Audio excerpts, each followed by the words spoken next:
बस यही एक गलती गालिब उम्र भर करता रहा, बस यही एक गलती गालिब उम्र भर करता रहा, धूल चेहरे पर थी और आईना साफ करता रहा.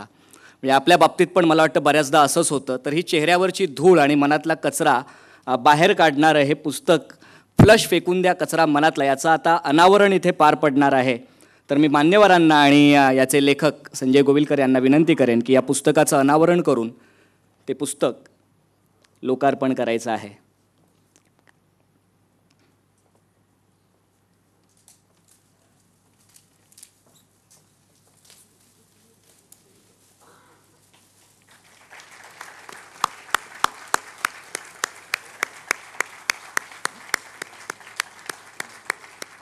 हे पुस्तक नक्कीच कल्पनेपलीकडचं योगदान आपल्या सगळ्यांच्या जीवनात करेल या बाबतीत आम्हाला खात्री आहे.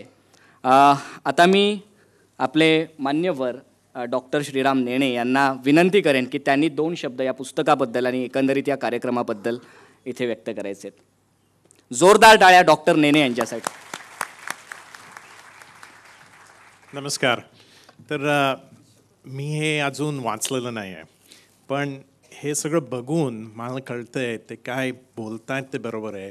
20 वर्ष मी मोडलेलं हृदय कसं दुरुस्त करायचं ते बघत होतो आणि अर्धा गोष्टी ते डोक्याचंच आहे. तर ते सगळे अनुभव घेऊन ते काढून टाकूला खूप प्रसिद्ध आहे. तर हे पुस्तक आता टाइमली बनलं. आणि दुसरं म्हणजे त्यांनी ते सगळं केलं आहे. माझं सन्मान आहे इथे आम्हाला बोलवलं आहे ते. तर मी धन्यवाद म्हणतो तुम्हाला.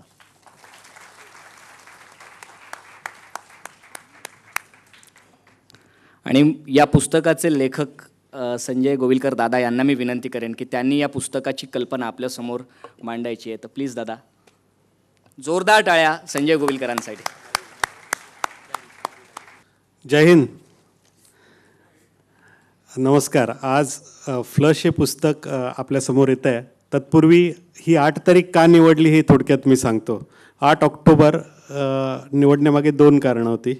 एक तर माझ्या अतिशय जिवलग मित्राचा आज वाढदिवस आहे आणि दुसरी महत्त्वाची गोष्ट म्हणजे दिवाळी जवळ आली आहे आणि दिवाळीच्या पूर्वसंध्येला तुम्ही परत गोडधोड खाणार आणि परत जाड होणार आणि त्यापेक्षा तुम्ही गोडधोड कमी खाऊन म्हणजे ते तेवढंच खाऊन बारीक होऊ शकता याची एक संजीवनी तुम्हाला डॉक्टर दीक्षित यांनी आता दिलेली आहे. आणि ते मनातले प्रश्न पुढच्या मुलाखतीच्या पुढच्या 45 मिनिटात ते तुम्हाला सांगणार आहेत. त्याच्यामुळे दिवाळी मला वाटतं फराळाची आणि लाडू चिवडा देऊन तुम्हाला जाड करण्यापेक्षा विचारांची दिवाळी तुमच्यापर्यंत पोहोचावी हा एक उद्देश होता.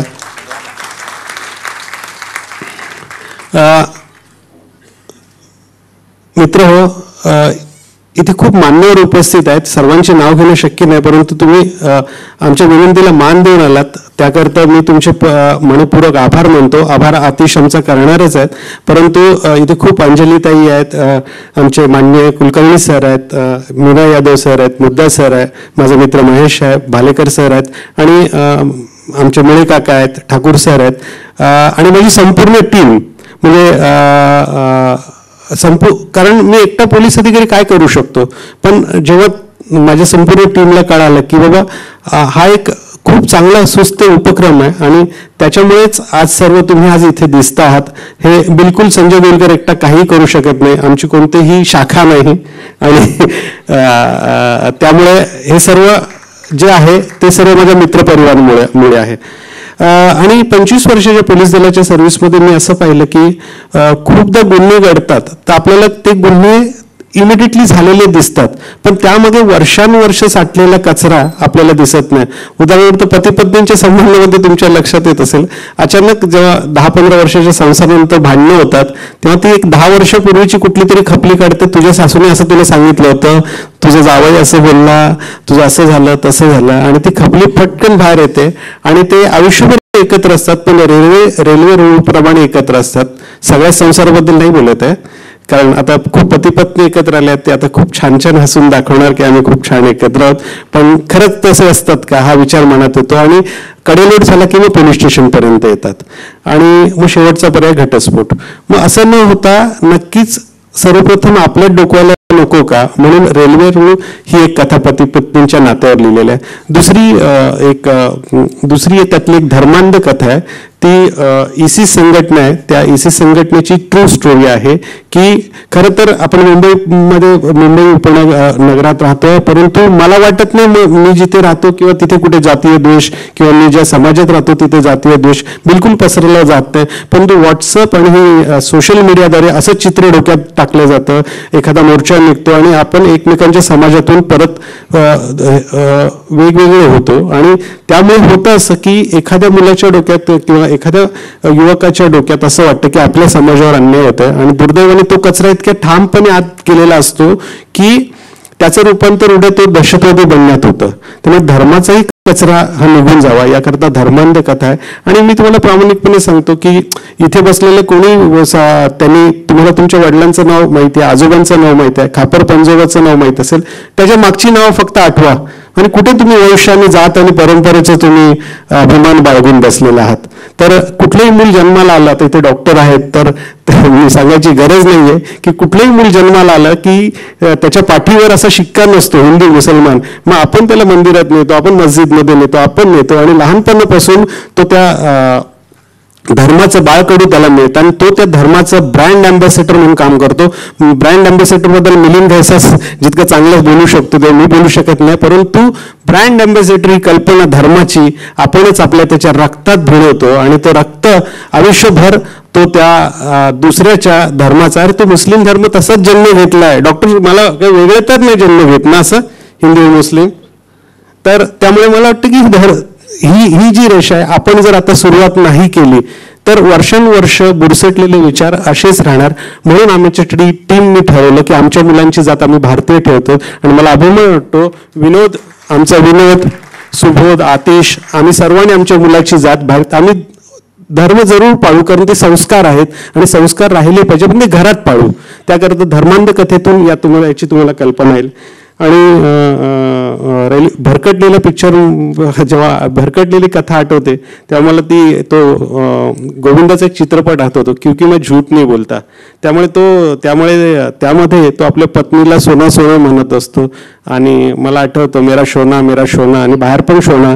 मग त्या सोनाचं जेव्हा ते दोन सोनांचं एकमेकांना कळतं आणि त्यातून त्याची जी भरकटलेली अवस्था होते ती एक भरकटलेली कथा आहे. ही गोविंदाचा चित्रपट वेगळा आहे पण भरकटलेली कथा तुम्हाला वाचल्यावर लक्षात येईल. नकळत मन आहे ते कुठेही धावू शकतं आणि मनाबद्दल आपण नंतर पुढच्या लाईव्ह रिचार्जमध्ये ही जी मालिका आहे तेव्हा बोलणारच आहोत. तर भरकटलेल्या कथेला या प्रश्नाची उत्तरं मिळतील. आणि एक पोलीस अधिकारी म्हणून हे सगळं मला करावंसं का वाटतं की पोलिसांचं ब्रीदवाक्य आहे सदरक्षणाया खलनिग्रहणाया. परंतु गुन्हे घडण्यापेक्षा म्हणजे घडल्यावर तपास करण्यापेक्षा गुन्हे घडूच न देणं हे सुद्धा एक पोलीस अधिकाऱ्याचं कर्तव्य असतं. म्हणूनच तुम्ही आज मुंबईकर रात्रभर सुरक्षित राहता, रात्रभर आमच्या पोलिसांच्या गाड्या फिरत असतात. त्याच्यामुळे मला असं वाटतं की ते गुन्हे मुळातूनच घडू नयेत म्हणून फ्लश सारख्या पुस्तकाची मला आवश्यक वाटली. परंतु तो जर मी असं तुम्हाला सांगितलं असतं की जसं आपण कायदा पाळायला सांगितलं म्हणजे आता सगळ्यांकडे सुदैवाने इथे आलेल्या प्रत्येक जणांकडे जवळजवळ 90% लोकांकडे गाड्या आहेत आणि 90% किती टक्के लोक सिग्नल पाळतात हाही एक प्रश्न आहे. तर ते तुम्ही तुमच्या स्वतःला मनाला विचारल्यावर तुमच्या लक्षात येईल. तर असे बरेचसे प्रश्न इथे माननीय न्यायाधीश सुद्धा आलेले आहेत त्याच्यामुळे ते दररोज न्यायनिवाडा करत असतात तेव्हा त्यांनाही माहिती आहे की समाज कुठल्या पद्धतीने आज विचार करतोय. आज एल्फिस्टनची परवा चेंगराचेंगरी झाली. आता प्रत्येकाला साधा पाऊस आला त्या पावसापासून वाचायचं होतं आणि पुढे कोणालाच भिजायचं नव्हतं. म्हणजे जो तो फक्त स्वतःपुरतं जग मर्यादित करतोय आणि या मोबाईल इंटरनेटमुळे इतकं ते मर्यादित होत आहे की आपण आपल्या आजूबाजूच्या समाजाचा आपल्या कुटुंबाचा सुद्धा विचार करत नाहीये. तर त्याच्यामुळे मला वाटतं फ्लश याच करता लिहिलं आहे की जेव्हा मिलिंदशी मी नेहमी चर्चा करतो त्यावेळी त्यांनी मला सांगितलं होतं फ्लश हे फ्लश नाही आहे, हे एक वेगळा टर्निंग पॉईंट आहे प्रत्येकाच्या आयुष्यातला. आणि मला वाटतं मिलिंद नक्कीच हा प्रत्येकाच्या आयुष्यातला टर्निंग पॉईंट ठरो. आता थोडं लाईफ रिचार्ज विषयी आता आपण डॉक्टर दीक्षितांचं आहाराबद्दल ऐकलं. मधुमेह आपण आणि स्थूलता मुक्त भारतचं स्वप्न डॉक्टर जिचकरांचं ते पूर्ण करताय. सर आम्ही सुद्धा वारकरी होऊन या दिंडीत नक्कीच ही पुढे नेण्याचा प्रयत्न करू. आणि फक्त आरोग्य चांगलं झालं म्हणजे चांगलं झालं का? मग मनही चांगलं पाहिजे, आर्थिक बाजूही चांगली पाहिजे, आणि यामध्ये कुठलाही हिडन अजेंडा नाही आहे किंवा आम्ही कोणाकडून डोनेशन मागत नाही. जे आलं त्यांचं स्वागत आहे. तर या पद्धतीने तुम्हाला जर जसं प्रत्येकाला असं वाटतं की नंबर 1 गोष्ट आपल्याला आयुष्यात मिळावी. आता नंबर 1 गोष्ट कशी मिळावी, तर याचा शोध मला माझ्या लग्नाच्या वेळी लागला. म्हणजे काय झालं की कॉलेजमध्ये असताना नेहमीप्रमाणे जसं तुम्हाला प्रत्येकाला प्रेम झालं असेल तसं माझंही झालं, आणि 8 दिवसात मला कळालं की माझंच प्रेम होतं, तिचं माझ्यावर प्रेम नव्हतं. त्यामुळे तो प्रेम भंग झाला. स्नेहल ऐकतेस ना? हां, स्नेहल म्हणजे माझी बायको. तर मग पुढे फौजदार झालो. फौजदारला मार्केटमध्ये खूप डिमांड होतं, म्हणजे त्या काळात हुंडा वगैरे वगैरे. परंतु मी बाबांना सांगितलं, बाबा हुंडा वगैरे नको, आपल्याला मुलगी चांगली पाहिजे. मग आमचे नातेवाईक यायचे, ते सांगायचे त्या गावातली मुलगी नंबर 1 आहे. तर मला तेव्हापासून नंबर 1 हा डोक्यात शब्द बसलेला आहे. आणि सुदैवाने खरंच माझी बायको पण नंबर 1 आहे असं म्हणायचं. नाही, खरंच आहे ती. म्हणजे ती नोकरी करते, ती मला सांभाळते, माझं विक्षिप्तपणा सांभाळते. कारण एका लेखकाला सांभाळणं फार अवघड आहे, आणि त्यात पोलीस अधिकारी नवरा असणं तर त्याहीपेक्षा अवघड आहे. तर मला वाटतं की हे नंबर 1 तुमच्यापर्यंत पोहोचवणं, जसं आज अरुण सिंग पूर्ण भारतामध्ये आर्थिक सल्लागार म्हणून नंबर 1 आले, डॉक्टर दीक्षित मला हे आहाराबद्दल नंबर 1 वाटले. अशी ही मालिका दर 3 महिन्यांनी आपल्यापर्यंत पोहोचवण्यासाठी आम्ही लाईफ रिचार्ज उपक्रम चालू करत आहोत. त्याचा व्हॉट्सअप नंबर तिथे आहेत, आणि तो व्हॉट्सअप नंबर प्रत्येकाने प्लीज सेव्ह करून द्या. लाईफ रिचार्ज ग्रुपचे तुम्ही सदस्य होऊ इच्छित असाल तर जरूर व्हा, पण त्यामध्ये कृपया फुलं, पानं, देव, देवता, फॉरवर्डेड मेसेज, 11 जणांना पाठवल्यावर चमत्कार घडेल, असं काय करणार असेल तर प्लीज त्या ग्रुपचे सदस्य होऊ नका. हे अगोदरच मी तुम्हाला सांगतो. त्यामध्ये केवळ आणि केवळ लाईफ रिचार्जच्या जे टिप्स असतील तेवढ्याच, आणि त्याच सोडून तुमच्यामध्ये काही तज्ज्ञ असतील, इथे राजपूत महासंघाचे काही खूप मोठी मोठी लोक आलेली आहेत, तर तुमच्यामधले जे तज्ज्ञ असतील त्यांची नावं आमच्यापर्यंत पोहोचवा, जेणेकरून ही लाईफ रिचार्जची जी मालिका आहे ती आम्हाला सतत पुढे न्यायची आहे. जसं भालेकर सरांनी मराठी व्यापारी पेठच्या अनेक उद्योजक उभे केलेले आहेत, तसे अनेक उद्योजक किंवा अनेक चांगल्या गोष्टी बंजारीताईंना जेव्हा जेव्हा मी फोन करतो तेव्हा असं वाटतं की मी माझ्याच माणसाशी बोलतोय. तसं अशी चांगल्या माणसांची एक चांगला समाज घडवण्यासाठी आपण सर्व एकत्र येऊया. आणि या फ्लडच्या निमित्ताने इतकी दिग्गज माणसं इथे आली. Sir, I am very happy. म्हणजे माधुरीताई आल्या असतं तर खूप आनंद, पण त्यापेक्षा जास्त आनंद तुम्ही आलात, कारण एक डॉक्टरांचं लेक्चर ऐकायला एक डॉक्टर येतो, त्याच्यापेक्षा ह्या कार्यक्रमाचं यश मिळू शकत नाही. संपूर्ण टीमचा मी आभारी आहे. म्हणजे वैयक्तिक कोणाचं नाव घेणं, पण विशेषतः मी नंदूचं नाव घेतो, कारण आमचा नंदू सारथी आहे.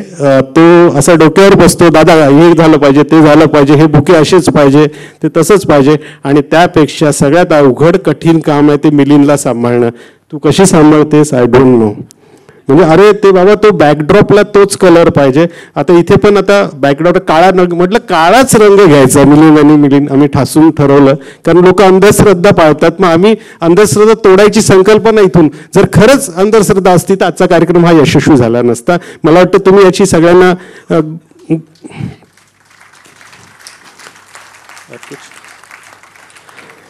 थँक्यू. मला वाटतं की अजून डॉक्टर दीक्षित सरांना बोलायचं आहे आणि आमच्या ताईंना बोलायचं आहे. आणि आपण हा जो आरोग्याचा आणि मनाचा कचरा साफ दिवाळीपूर्वी घर साफ करणार आहात, तर आपण तत्पूर्वी आपण शरीरातील आणि मनातील कचरा साफ करून ही दिवाळी साजरी करूया. ह्या शुभेच्छासह मी निरोप घेतो. जय हिंद, जय महाराष्ट्र. यानंतर मी डॉक्टर दीक्षित यांना विनंती करेन की त्यांनी या फ्लश फेकून द्या कचरा मनातला यावर काही बोलायचं. संजय गोविलकर यांची माझी ओळख गेल्या 5-6 महिन्यातलीच आहे, आणि ठाण्याला ते माझ्या व्याख्यानात आले होते, आणि तेव्हापासून माझ्या जे लक्षात आलं की एक अतिशय दिलदार असा माणूस आहे आणि एक चांगला मित्र आहे. त्यांनी हे पुस्तक प्रकाशनपूर्व आवृत्ती मला पाठवली होती छापण्याच्या आधी, तेव्हा मी ते सगळं वाचून काढलं. त्यांनी मला 2-3 वेळा फोन केला की तुम्ही वाचलं का. त्यांना संशय होता की मी वाचलं असेल की नाही, कारण सामान्यपणे कादंबऱ्या, कथा याच्या थोड्याशा वाटेला आम्ही कमी जातो. म्हणजे टेक्निकल असेल तर जास्त आम्ही वाचतो, पण ते पुस्तक मी हातात घेतलं आणि मला आवडलं. आणि मला त्यातलं जे भावलं ती गोष्ट अशी की एक पोलीस अधिकारी, म्हणजे आमच्या सगळ्यांच्या मनामध्ये सर्वसामान्यपणे पोलीस म्हटल्यानंतर आम्ही म्हणतो की 4 हात अंतर असलेलं बरं. म्हणजे मैत्रीही नको आणि म्हणजे शत्रुत्व तर नकोच नको, अशी परिस्थिती असताना जो माणूस कायम गुन्हेगाराच्या संपर्कात येतो त्याला निगेटिव्हच बाजू जास्त दिसत असेल समाजामधली, अशा माणसाला पॉझिटिव्हसुद्धा बघता येतं याचं मला खूप आश्चर्य वाटलं मनापासून.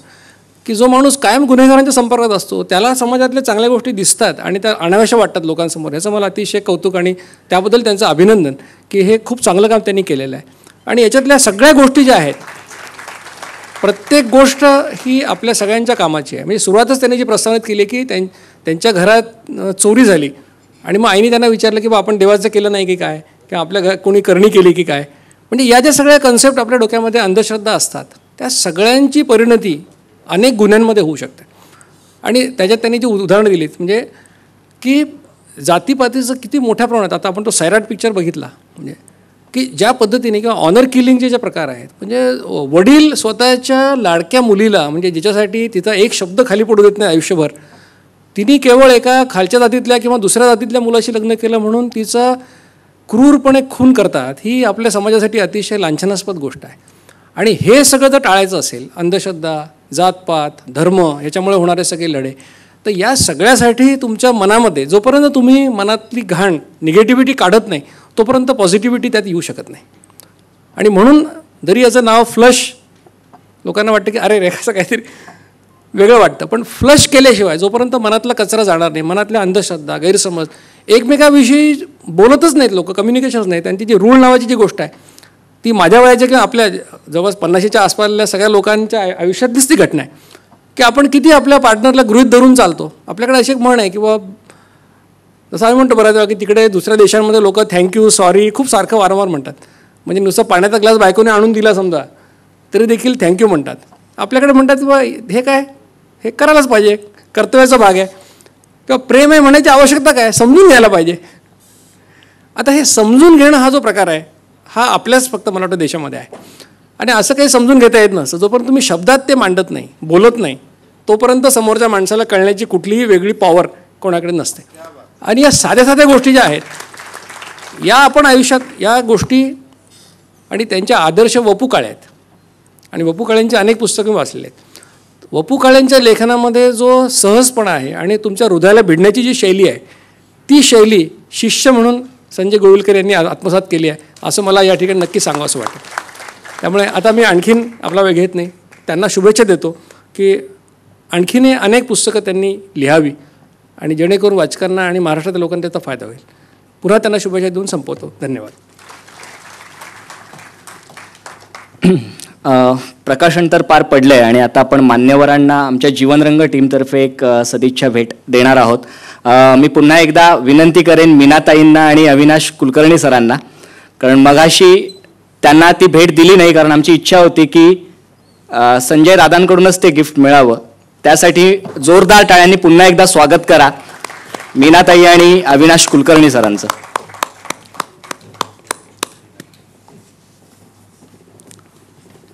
तर मी संजय गोविलकर दादांना विनंती करेन की त्यांनी त्यांच्या हस्ते या सगळ्या मान्यवरांना ही सदिच्छा भेट द्यायची आहे.